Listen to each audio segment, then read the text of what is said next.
Am I audible and visible now?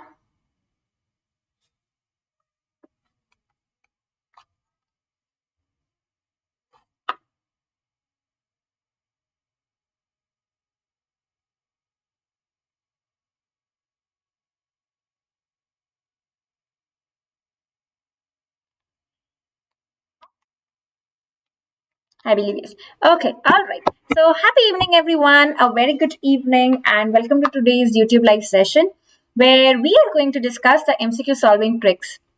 Now, this session is going to be important and helpful for every student, irrespective of which exam you're preparing for.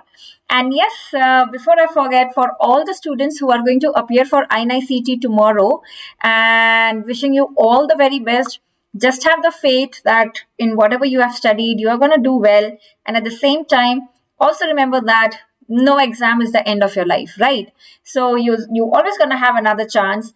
Utilize this INICT as a mock test sort of thing for the NEET PG, right? The more relaxed you would be in the examination hall, the better you will perform. Trust me on that front, right? So hope for the best, but be prepared for the worst as well.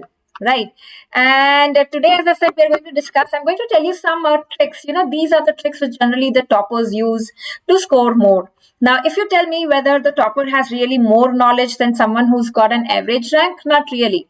But getting good ranks, getting good scores in MCQ based exams, competitive exams, is basically also about the smart tips and tricks in solving the MCQs, how you take logical guessing. How do you guess that this could be the right answer, right? So this session, as I said, is important for everyone. FMG students, NEET PG students, and if the INICT students are here, just because you're not able to read anything at the last moment, this session is going to help you as well. Just to realize, so we are going to learn with some image-based questions, some MCQs on how you should be ruling out the options, right? And before I forget, let me also tell all the FMG students here that we have planned an all India mock test for you on November 13th, that is tomorrow. You have a mock test. So make sure you make the best of it. We're going to have part 1 tomorrow 9 a.m. and part 2 at 2 p.m. So it's going to be like your real exam. So you have part 1 from 9 to 11:30 and part 2 from 2 to 4:30. And the link would be available. So make sure you make the best of it. Tomorrow you have a mock test.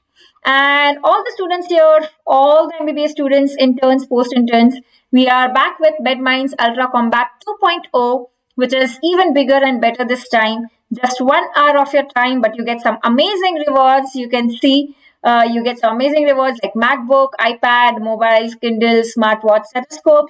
And this is on November 27 at 12 noon. Please use the code Dr. Nikita while you are enrolling for the combat, and 500 lucky participants will also get Amazon vouchers, plus the top rankers will get exciting rewards and scholarships. So please make the best of it.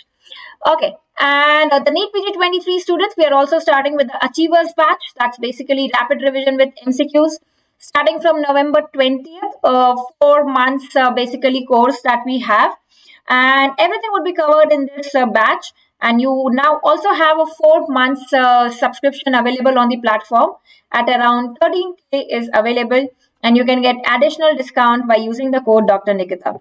So yes, all the students there, you can see the link of the test, the FMG mock test, which is going to be there tomorrow in the live chat as well, right? It's pinned in the live chat. So please make sure you enroll for that.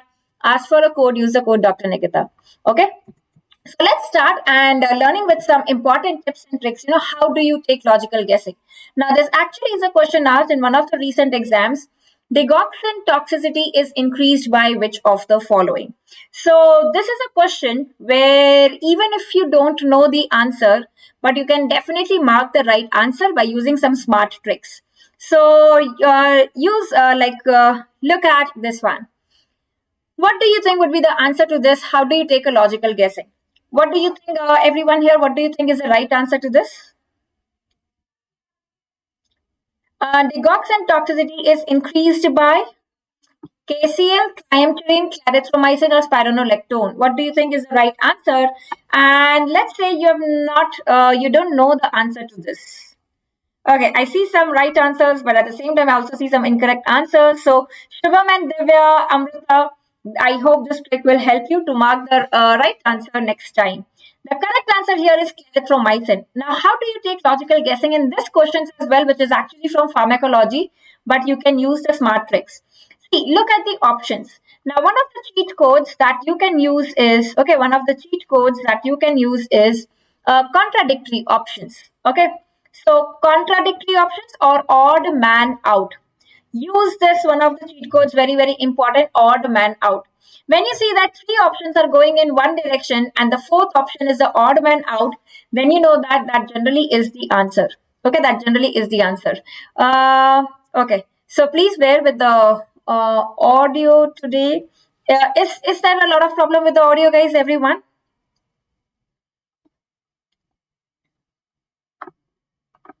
Is the audio fine? Or I think I might be having the mic to connect. Right, so in that case, just a second, my pen has.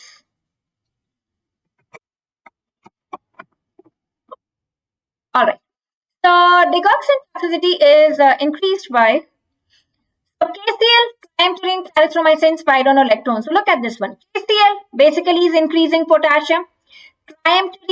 Triamterene is what? It's also a potassium sparing diuretic, basically ENAC channel blocker.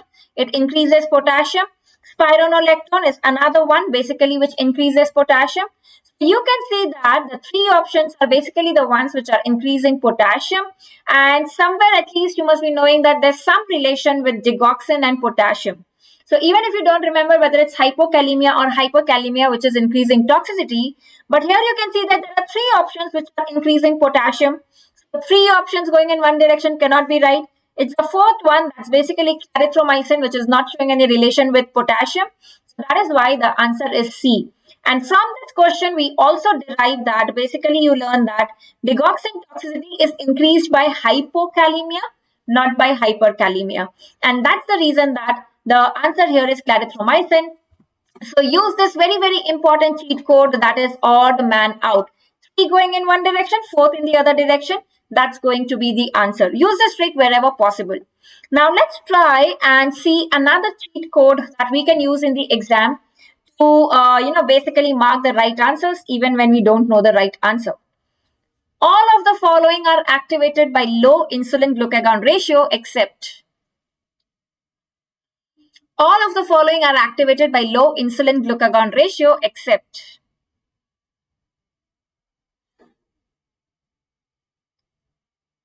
What do you think would be the answer to this one? So everybody who's getting the answers wrong, please learn the tricks of the trade. Very, very important to score more and to get an extra edge. So yes, someone is saying B, D, C, B. I see some mixed bag answers here. Okay, the correct answer here is C. Okay, for everybody who got wrong, let's learn the trick. Now, this is again a very favorite question, a very favorite topic with the examiners and the INICT examiners especially, like the insulin glucagon ratio and the insulin effects on the various cycles. Now, look at the options. Whenever you get question related to insulin, what does insulin activate? What does insulin inhibit? Always try to categorize that event, that cycle that is occurring either into anabolic pathway or into catabolic pathway. And we know that insulin is anabolic or catabolic. How will we know that? See, insulin increases when we have meals, right? After meals, the insulin increases. Having meals means having a good fuel, basically means anabolic state. So basically, insulin is an anabolic hormone. It's not a catabolic one. So when you look at the options now, glycogenolysis happens in the fed state or the starvation state. Glycogenolysis is breakdown of glycogen. Breakdown of the body stores is when we will not eat from outside, so we use the body stores. So basically, this is fasting, this is starvation. Ketogenesis, ketone bodies again are formed during starvation. Gluconeogenesis is making new glucose in the body itself when we are not eating from outside. So again, this is starvation. Glycolysis is something which is glucose utilization, the glucose that we eat. It's basically the fed state.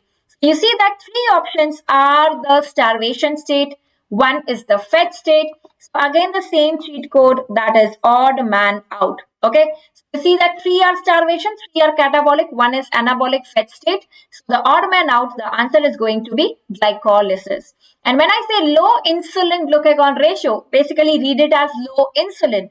And low insulin basically means it is catabolic state. Okay, it basically means it is catabolic state. Right, so everybody is clear that especially in questions like this, in biochemistry, when you get question related to insulin glucagon ratio or insulin, use this cheat code. Okay, this can also be replaced by the enzyme names. Right, glycogenolysis, it's going to be glycogen phosphorylase. Ketogenesis, HMG-CoA synthase is rate limiting. Glycolysis is phosphofructokinase. Gluconeogenesis is pyruvate carboxylase, carboxykinase, right? So these are that we should know. So we should know the enzymes of the cycles, and we should also know the cycles. Okay, in biochemistry, it's all about that. Glycolysis means breakdown, but it is the breakdown of the glucose basically that we are eating from outside. So in the fed state, glycolysis happens.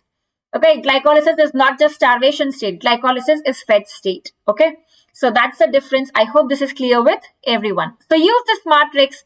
Odd man out, very, very important. Next one. This is also a previously asked question in one of the NEET PG exams. Tissue harmonic imaging is used in X-ray, ultrasound, CT, MRI. Let's say this is a question which is entirely new, and this is a new term that you are seeing in the examination hall for the first time. First suggestion, please do not get panicked. कि sudden कोई new word देके do not get panicked. When you see new terminologies like this, remember it's new for everyone. The questions where we cannot afford to make mistake is the previously asked topic, not a new topic. This is going to be new for everyone. So use logical thinking, use smart tricks, and tell me what do you think would be the answer to this. Tissue harmonic imaging is used. Let's say this is we are hearing for the first time. Try to decode the new term. Okay, try to see whether there is any hidden word with a meaning in the new term. So remember that harmonics, basically where have we heard the term harmonics? If not in our medical curriculum, somewhere in physics when we used to read sound waves, right? So basically related to sound waves is somewhere we have heard harmonics. And sound waves are utilized in which modality? They are used in ultrasound. Okay, they are used in ultrasound. So the answer is ultrasound, because harmonics is something related to the waves, right? The sound waves. Harmonics are basically the multiples of frequencies of the sound. So in tissue harmonic imaging, what do we do is, if we are sending the frequency of sound X into the patient's body, the ultrasound probe receives only the frequencies which are in multiples, like 2x, 3x, 4x, only in the multiples of the original sound. So that is what is called as tissue harmonic imaging. Its advantages are, especially in obese patients, it gives images with very good clarity, with much better resolution. Right. So remember harmonic. This is how you will decode the term. Harmonic. Basically, harmonic stands for sound waves related. So it is ultrasound. Okay. This is actually a previously asked question in the exam. And I hope this helps you realize that it's not necessary to know everything and to read everything. Use smart tricks basically to get the answers right. All right. Okay. Now, this is a question that has been asked in the previous FMGE exam as well. Which of the following is a factor 10A inhibitor? What do you think would be the answer to this? Factor 10A inhibitor is which of the following?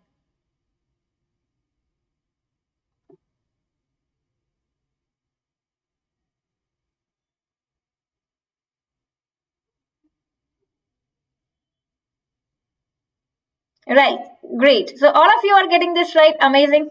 See, the question is factor 10A inhibitor. Look at the spellings: argatroban, dabigatran, bivalirudin, and apixaban. Many times in pharmacology, when you get new drugs, or even when you get monoclonal antibodies, okay, even when you get monoclonal antibodies, try to decode the spelling of the monoclonal antibody. Very, very important. It will help you solve the questions. Remember that in this apixaban, the XA ban is itself the major clue to help you answer this question. It's a XA factor 10A banning drug. So basically 10A factor 10A is banned. So that is what is going to be the answer. Similarly, rivaroxaban, edoxaban, all these are factor 10A inhibitors. And if you look at the other drugs, the other names, let's try to decode the other terms. Argatroban. Tell me, what is the mechanism of action of argatroban? Remember, it is TROBAN. So basically, it is pro-banning drug. Pro-banning drug basically means thrombin. It's a thrombin banning drug. So this is a direct thrombin inhibitor. Okay, so basically, argatroban is a direct thrombin inhibitor. Dabigatran. So again, it's a tran. It's a tran. So what do we learn out of dabigatran? Remember, it is tran. That basically stands for thrombin antagonist. Okay, that basically stands for thrombin antagonist. So this is also a direct thrombin inhibitor. Bivalirudin. Remember, bivalirudin is also a direct inhibitor of thrombin. So even this is a direct thrombin inhibitor. So all these drugs are basically direct thrombin inhibitor. Another potential question, out of this, which is given orally? Remember, dabigatran is an oral direct thrombin inhibitor. How are factor 10A inhibitors given? Remember that these are also the oral drugs. All the XA banned drugs, rivaroxaban, apixaban, these are oral. Okay, these are oral drugs. Dabigatran is an oral thrombin inhibitor, direct thrombin inhibitor. And remember, so basically these come under newer oral anticoagulants, NOACs, which are even preferred in atrial fibrillation patients to prevent the stroke. Right? Except, where do we prefer giving warfarin? Where do we prefer giving warfarin? Warfarin is preferred when it's atrial fibrillation with mitral stenosis or rheumatic heart disease, and when it's a prostatic mitral valve. Okay, and when it's a prostatic mitral valve. So remember, the pharmacology drugs try to decode the spellings. Very, very important. Okay. Next one, same. So what's going to be the answer to this? Oral direct thrombin inhibitor. At least you will rule out hexaban. It's a 10A inhibitor drug. Right? So the oral one is dabigatran. Remember, it's given directly oral. Okay, that is dabigatran is an oral direct thrombin inhibitor. Next one. Now, this is a question. Drug of choice for neurogenic diabetes insipidus. Let's say you don't know the answer to this. What do you think would be the answer to this?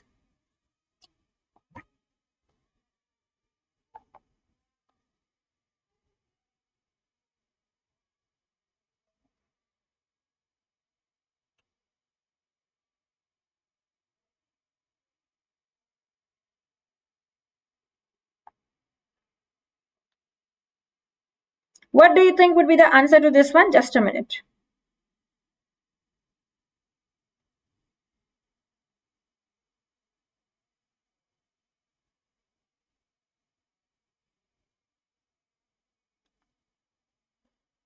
What do you think would be the answer to this one? Correct. It is. So I still see some mixed bag answers here. Majority of you getting this right, but some of you answering D as well. Remember that the drug of choice for neurogenic diabetes insipidus. Again, try to decode this disease. Neurogenic diabetes insipidus. Diabetes insipidus basically means diabetes insipidus means ADH deficiency or ADH excess.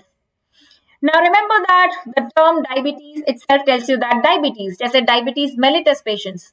What is the symptom in them? Polyuria. Similarly, in diabetes insipidus, that means there is polyuria. When will there be polyuria? When there is ADH excess or when there is ADH decreased?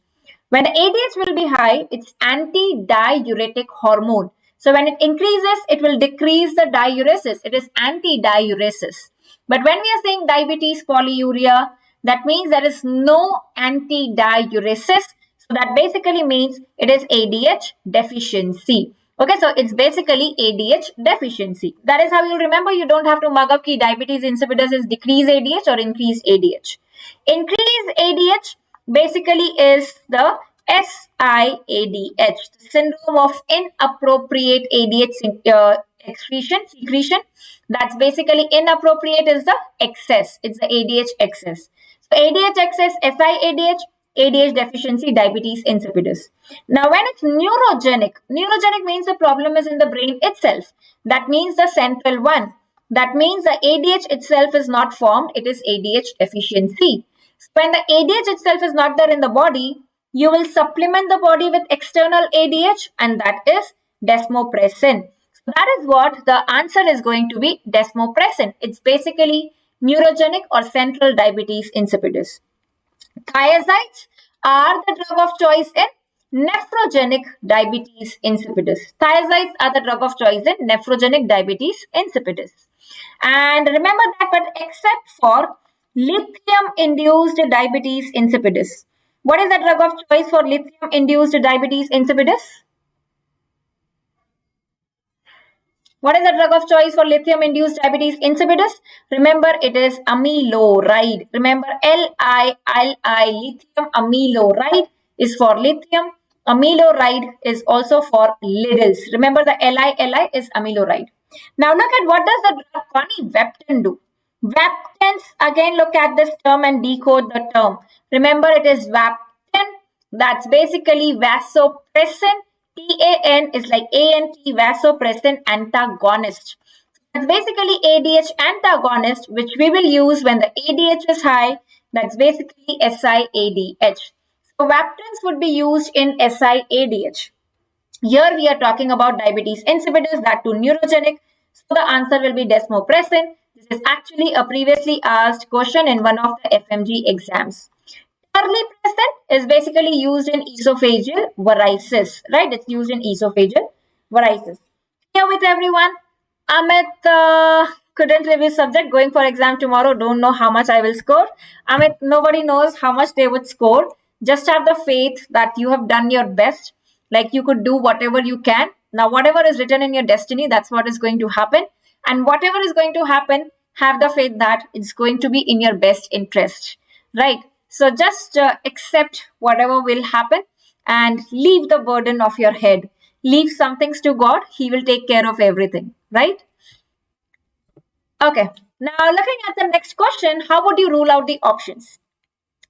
Now, very, very important advice that I would like to give in image-based questions is always look at the options first in the image-based questions, because it helps you to narrow down your thinking on what I'm focusing on, right? You'll get to know what the examiner is trying to ask.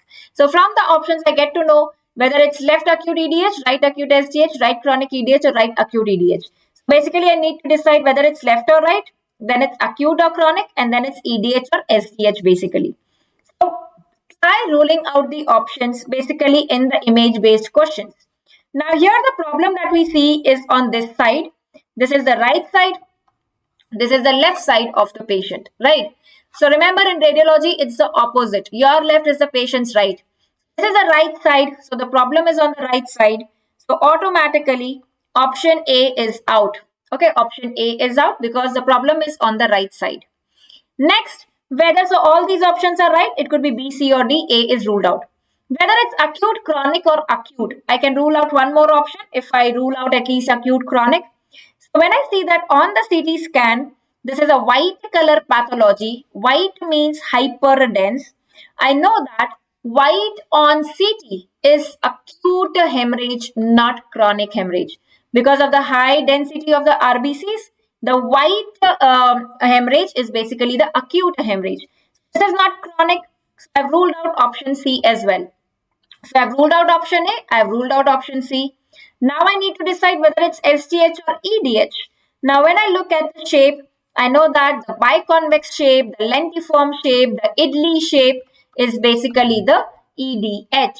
And that is why SDH is ruled out. So the answer is right acute EDH, right? So try ruling out the options. So what we learn out of this question is you might not know the correct answer, but if you are able to rule out 3 incorrect options, right? If you are able to rule out 3 incorrect options, that automatically lands you into the right answer, right? So it's not about knowing the right answer. it's also about ruling out the 3 wrong options. That will tell you that the 4th is the right answer. Okay, so always use that trick. Ruling out, very, very important. Okay, very, very important. Next one, what is the best investigation for the given condition? Now, let's say you are asked this question, what's the best investigation for the given condition? What do you think would be the answer to this?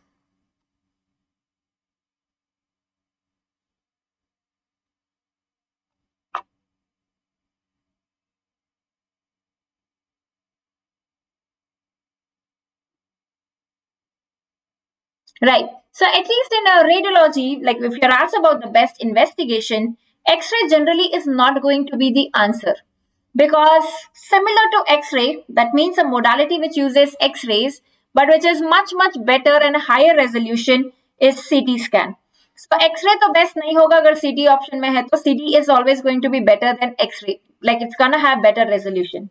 Now whether it's USG, CT or MRI, the pathology that we see here, what is the diagnosis? So basically, this is pneumothorax. What is shown here, black color, you can see the arrow is also put. So you know that it is black color. Even if you're not able to make a diagnosis, you can see that black hai. Black on X-ray is basically air. So you know that it's some air containing pathology, whatever it might be. And for air, CT scan is the best. Because in ultrasound, air is the enemy. And in MRI, air does not give any signal, right? So ultrasound and MRI to nahi hai, it's air containing pathology. So it's going to be CT scan, right? What is the best investigation for fluid? For fluid, it is ultrasound. So pleural effusion, pericardial effusion, it's going to be ultrasound. MRI is best for soft tissues, cartilage, ligament, nerves, muscles, all these are better seen on MRI.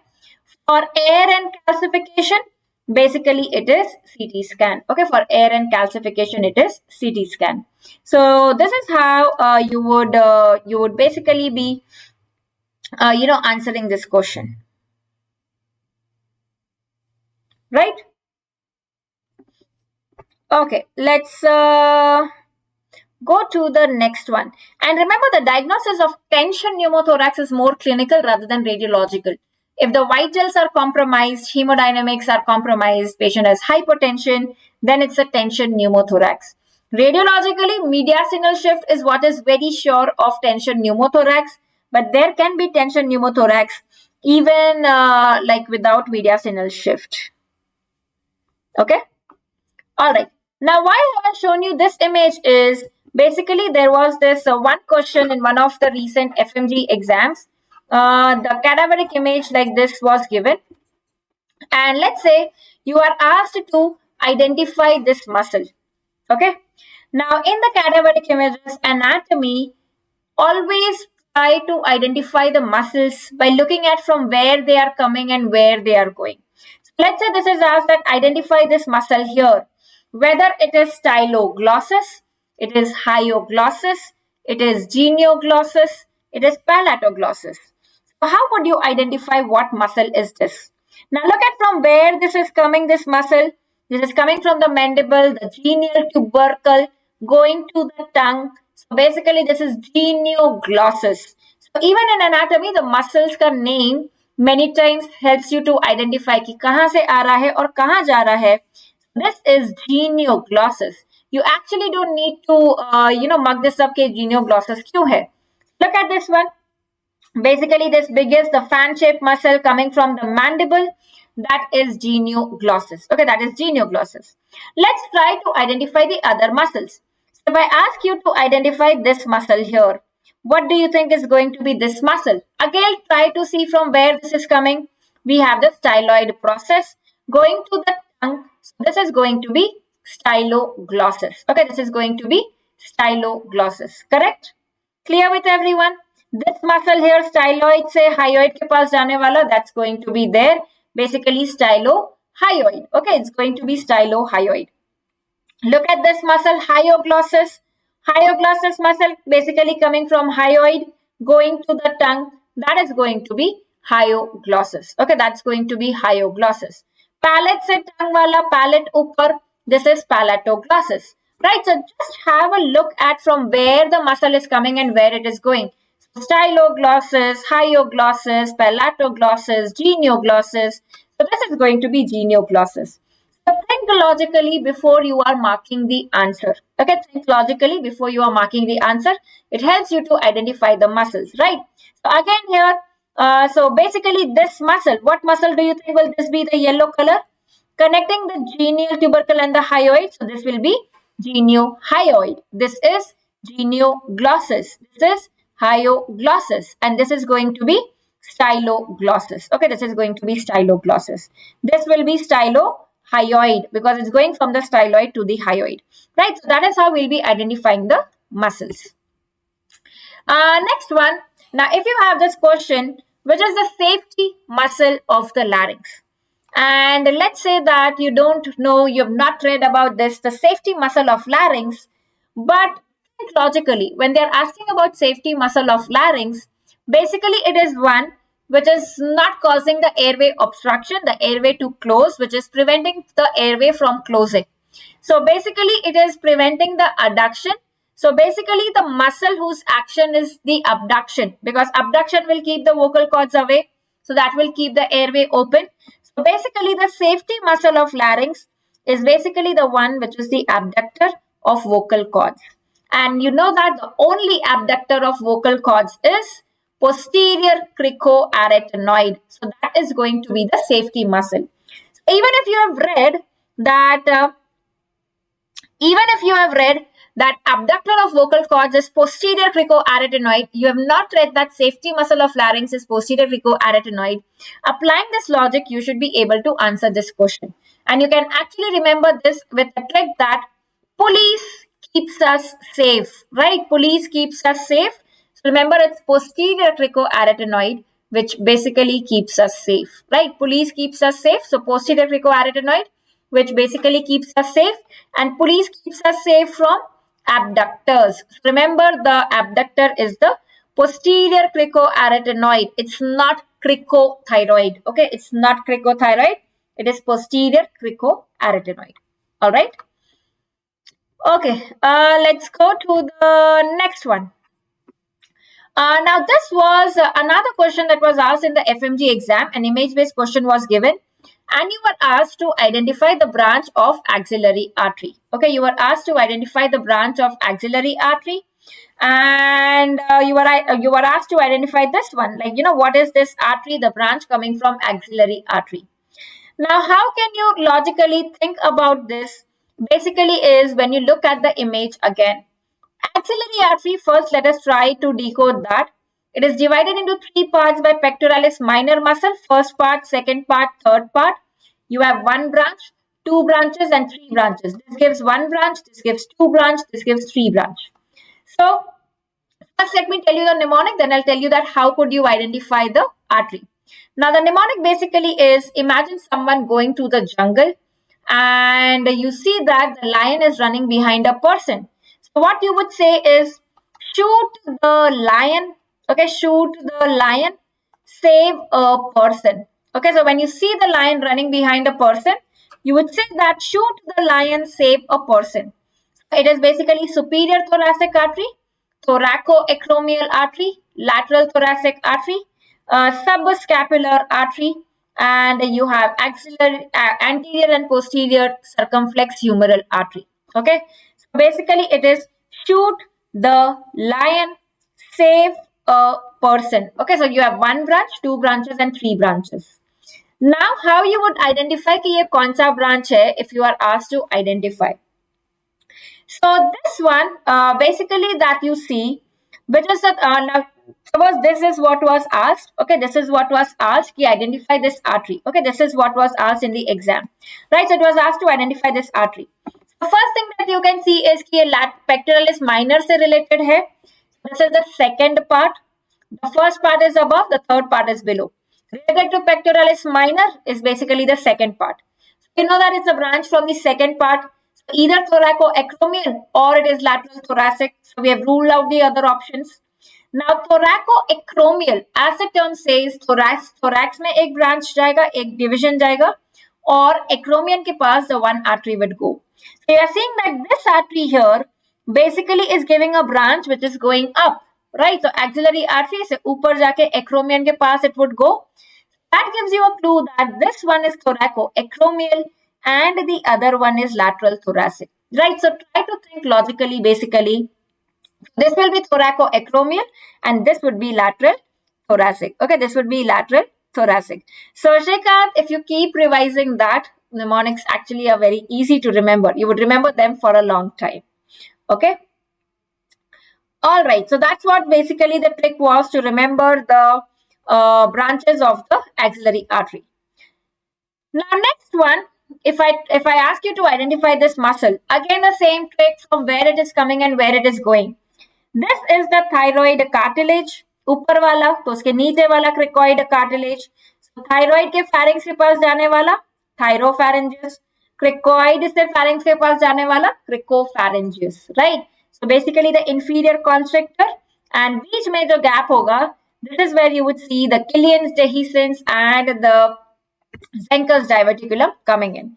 So now remember, in anatomy, try to identify the muscle from where it is coming and where it is going. That helps you to identify. Okay. Next one, now if I try to tell you that, identify what fracture are you seeing in this patient? What fracture do you see in this radiograph?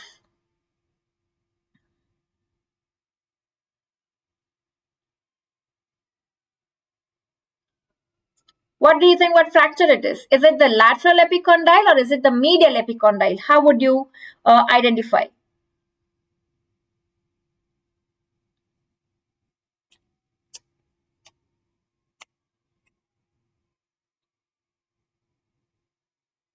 Is it the lateral epicondyle or is it the medial epicondyle fracture?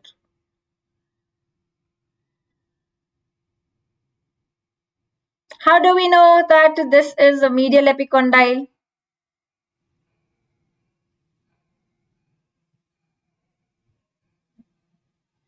Right. So what do you need to do is, whether it's lateral or medial, is try to see that it is towards which bone. Is it towards radius or is it towards ulna? How do we identify radius or ulna? Ulna, we know that it goes towards the humerus. It has the olecranon process. Radius ends here. It does not have an extension upwards. Okay. So basically, look at this bone which is ending here, and the other bone which is continuing upwards. Okay, and the other bone which is continuing upwards. So basically the one which is going up, okay, the one which is going up is going to be ulna. The one which is ending here is going to be radius. And so radius is lateral, ulna is medial. So this is the lateral side, this is the medial side. So medial side पे fracture है, ulna के side पे fracture है. So this is medial epicondyle fracture. So what nerve is affected in medial epicondyle fracture? That's the question asked. Remember, medial side ulnar nerve. So it's going to be ulnar nerve. That is where you see, alright, this is the ulnar nerve going behind the medial epicondyle. So when there is medial epicondyle fracture, it is gonna give injury to, basically to the ulnar nerve. Okay. Next one. Now, if you are asked the question that what are the muscles which cause the eversion? What muscles cause eversion? Right बहुत बार आता है कि inversion वाले muscles कौन से हैं, eversion वाले muscles कौन से हैं. So remember, inversion basically means inwards the medial muscles of the leg. Medial bone again is tibia. Remember, it is tibialis anterior and tibialis posterior. As easy as that. Eversion muscles मतलब बाहर वाले muscles, that's basically the peroneal muscles. Okay, so remember it's easy. Under inwards, medial, inwards, basically we have tibia, so it's tibialis anterior posterior, and eversion is peroneus longus and brevis, right? Okay. Now this is again important. Another question asked, ductus arteriosus develops from third arch, fourth arch, fifth arch, or sixth arch. Right, ductus arteriosus develops from which aortic arch? Right, I believe that this is the last question that we would be discussing.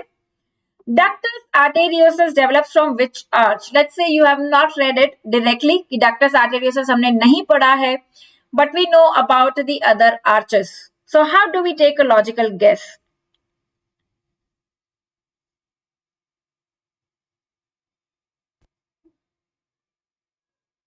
Right. So in that case, what we would do is we will try to recollect कि मुझे ductus नहीं पता है. I've forgotten ductus is from which arch. But I know that the arch of aorta is from the fourth arch. It has a contribution from the fourth arch. How do I also remember that is? Arch is 1, 2, 3, 4. It is 4 letters. So basically it is the fourth arch. Right. Third, I know that the first option I rule out is the fifth arch. Why do I rule out the fifth arch? Because in the branchial apparatus, fifth is the one which regresses. Fifth has no life. Remember, 5 has no life. So nothing develops from the fifth. So fifth तो out हो गया, एक option rule out हो गया. Next, I know that arch is from fourth. Now also from my anatomy, if I remember the chest x-ray as well, like if this is the heart ka shadow, above that I have this aortic arch, the aortic knob, and below that is where I have the pulmonary artery.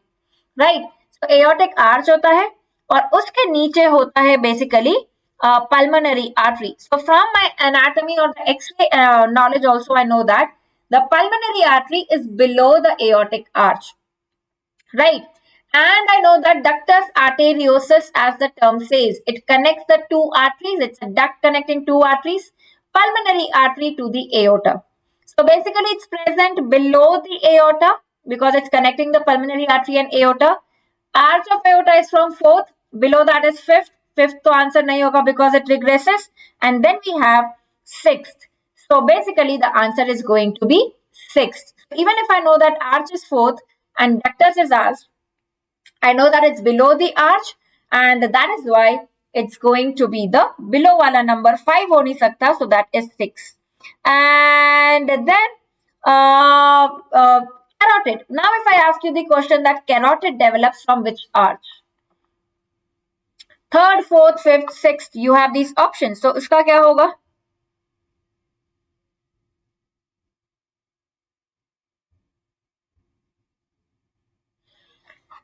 Carotid is a branch coming from the arch of aorta. So it's above the arch. So अगर arch fourth में से है तो उसके ऊपर carotid. So the answer is going to be third. Also you can remember carotid C is the third alphabet. So it is the third arch. Okay, carotid will develop from the third arch basically. Okay, carotid will basically develop from the third arch क्योंकि वो arch में से आ रहा है तो arch के ऊपर going upward. So that's going to be the third. Carotid is third, right? Carotid is third, right? So these were some of the important tricks that I wanted to share with you. Remember, the most important is ruling out, like we rule out right and left. We rule out 5 so nahi ho sakta hai branchial apparatus mein like that. Second is odd man out, like we learned for the insulin glucagon wale example mein. All 3 are catabolic, one is anabolic. Third, use the cheat code of contradictory options. Like if you have two contradictory options, like let's say that iohexol is an ionic contrast, is a non-ionic contrast. And you have other options that the iodine particle ratio is 3:1. It's a low osmolar contrast. So automatically the two contradictory options tell you that the answer is going to be one of those. Okay, so contradictory options may say mark one as the answer. Generally that is correct. Okay, generally that is correct. So ruling out, odd man out, contradictory options, and then you have decoding the terms. That is another cheat code, like tissue harmonic imaging. Harmonics is sound, so it is ultrasound. These are few tricks that you should be using. And most important, in lengthy questions, read the last line first. That is a very, very important trick.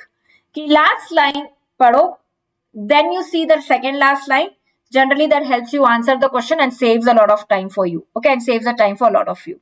Okay, so that was for the today's session, and a gentle reminder for everyone, all the FMG students here, please do not forget to give your mock test tomorrow, which is like the real exam. You have it in part 1 and part 2, 9 to 11:30 and 2 to 4:30, entire 300 questions.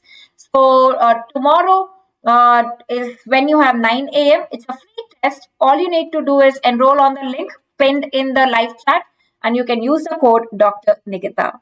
Okay.